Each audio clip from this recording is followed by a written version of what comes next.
বড়মশাই আজ বাড়িতেই ছিলেন, তাই বলল সন্ধ্যের টিফিনটা একটু ভালো কিছু করো, একটু টেস্টি টেস্টি যেন হয়।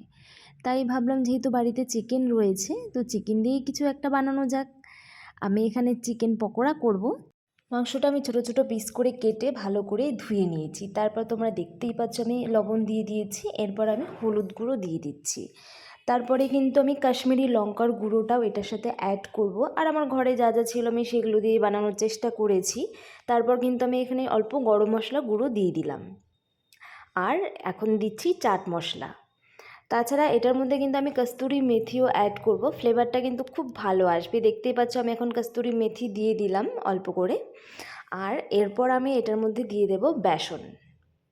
হ্যাঁ, বেসন শুধু কিন্তু বেসন দেব না, আমি এটার মধ্যে অল্প একটু চালের গুঁড়ো দিয়ে দিয়েছি, আর পেঁয়াজ আর রসুনের পেস্টটা আমি দিয়ে দিলাম। তারপর এটাকে আমি ভালো করে মেখে নিচ্ছি। ভালো করে মেখে কিন্তু এটাকে আমি 10 মিনিট রেখে দেবো এইভাবেই। মোটামুটি 10 মিনিট হয়ে গেছে, তারপরে কিন্তু আমি উনুনটা জ্বালিয়ে নিলাম। তো এরপরে আমি কড়াইটা ভালো করে গরম করে নেব। গরম করে আমি এটার মধ্যে পরিমাণ মতন তেল দিয়ে নেব। সর্ষের তেলটাই খাওয়া হয় বেশি, তাই রিফাইন তেল আমি ইউজ করলাম না। সর্ষের তেলটা দিয়েই আমি পকোড়াটা ভাজবো। তো তেলও গরম হয়ে গেছে, আমি প্রথমেই 3টে দিয়ে নিলাম। আগে 3টে করে দেখি বরকে খাওয়াই যে ঠিকঠাক হয়েছে কি না।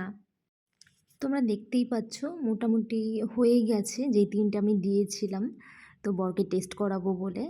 তো এগুলো আমি এখন উঠিয়ে নেব। তেলটা ভালো করে ছেঁকে আমি উঠিয়ে নিচ্ছি।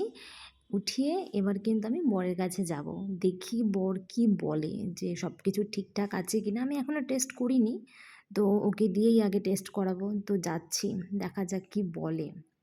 তো শুয়ে আছে ঘরে, ও বলছে যে রাখো, নিচে রাখো। আমি বললাম যে না, হয়নি এখনও, 3টা জাস্ট তোমার জন্য করেছি, তুমি টেস্ট করে দেখো কেমন হয়েছে। তো ও খাচ্ছিল। ও খেয়ে কি বললো জানো, কিছু একটা কমই আছে, কিছু মনে হয় দাওনি।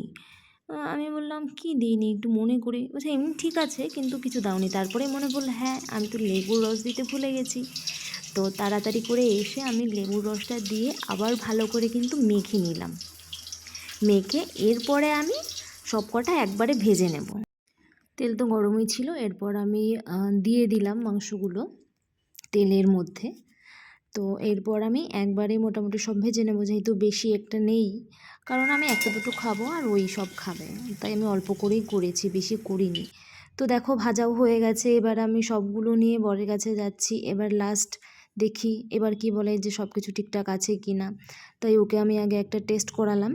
তো টেস্ট করার পরে ও কি বললো জানো, ও টেস্ট করার পরে বললো এবার ঠিক আছে। ও কিন্তু জানতো না কি কম আছে, তো ও কিন্তু খেয়েই বুঝে গেছিলো যে লেবুটা কম ছিল। তাই এখন ওর লেবুটা দেওয়ার পরে বেশ ভালো লাগলো, তাই বললো এবার ঠিক আছে, এবার ভালো লাগলো। আমার এই ভিডিওটা তোমাদের কেমন লাগলো আমাকে কিন্তু অবশ্যই জানাবে কমেন্টের দ্বারায়। তাছাড়া লাইক কমেন্ট শেয়ার কিন্তু করতে একদমই ভুলবে না। ধন্যবাদ।